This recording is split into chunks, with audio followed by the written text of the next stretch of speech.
Okay, this is going to be a short little video on turning the gas on for the fridge. This is how I usually travel with the fridge, is to have the gas on and running it. Yeah, it might not be the best way of doing it, but I just don't like to use the 12 volt because it'll drain the battery fairly quickly, and you've got to make sure to pre-cool your fridge. It takes almost a day to cool off this fridge before you can use it. And of course, we've got this thermostat here. The top one is the camper unit temperature. The bottom one is the fridge temperature. Obviously it's not on right now, so we're just going to show you how this works. Nice thing about it is that you don't have to open the door to find out what the temperature of your fridge is. Usually opening the door just loses all your cold air and just makes it takes it longer to cool off. So it's better to have this little thermostat. That's why I've added it. There's a little lock.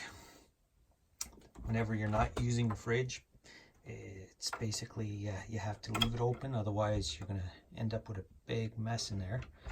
And that just holds the door in place in the open position so that air can circulate and it doesn't mold on you. Important to keep the fridge really clean so that it doesn't promote growth of mold, but that's just standard.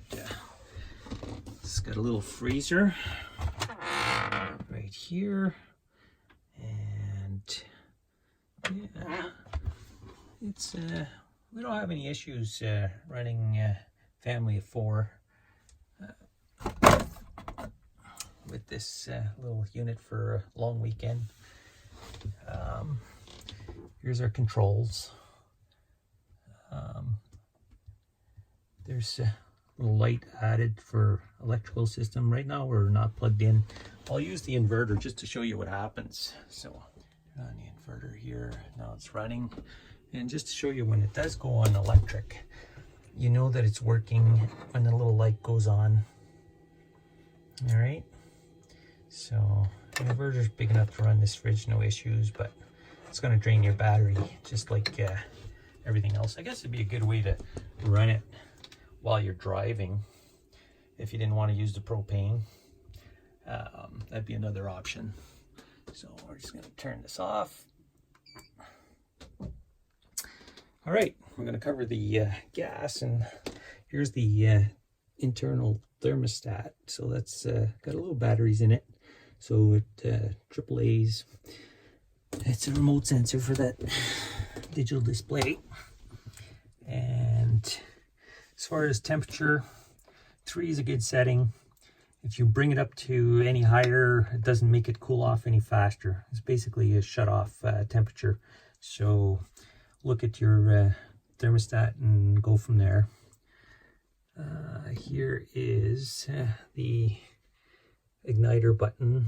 So like everything else, this is to spark it, and then this is to turn on the pilot light. So basically same as the water heater. Press this, lets gas out, ignites it, and then you hold this pressed till the flame for the pilot light stays on. Wait a few, that doesn't take very long, like 15 seconds or so. But hold it, and then once you release it, the pilot light, which you should see through this one, should stay on. You can also hear it. So if it's quiet, you can hear it, and you know that it's working. So now we're going to move it to the gas position, and then we're going to run the igniter and the pilot. Look at the pilot light go on. So I'm going to do this with one hand. Should be doable. Hopefully you can see that flame. So holding the gas on and then pressing the igniter.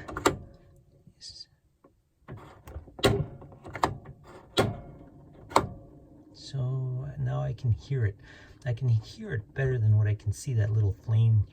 Maybe that mirror is a little bit dirty, I'm not sure, but oh, just went out.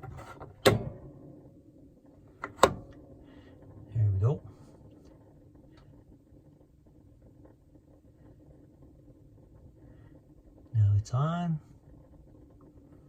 Hearing it is probably the best thing. Oh, went out again.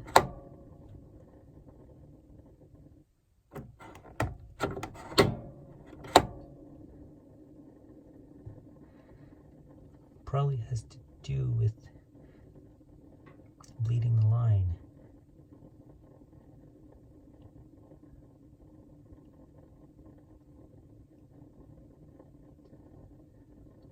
Doesn't sound like it's clean burning. I'll have to just take a quick look at it, make sure that everything is nice and clean.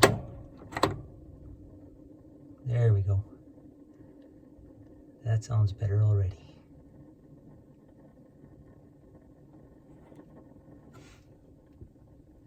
So I've released it, and it's burning. Probably needs a little cleaning in there. So that's it.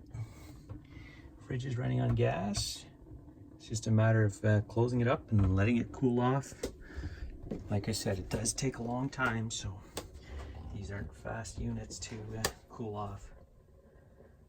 So I usually pre-cool it with the electric, plugging in the camper on the grid and cooling off the fridge, and then starting the gas just before a couple hours before I leave for my trip, and it stays on from there on and pretty much holds its temperature. Of course, when you're filling it, you lose all the cold air, and if your items are warm, it takes more energy, cools it, warms up pretty fast. So the best thing to do is maintain a temperature of about 4 degrees is what is recommended for a fridge. So that's why we've got this little temperature sensor, and with the door closed, it's a lot more efficient.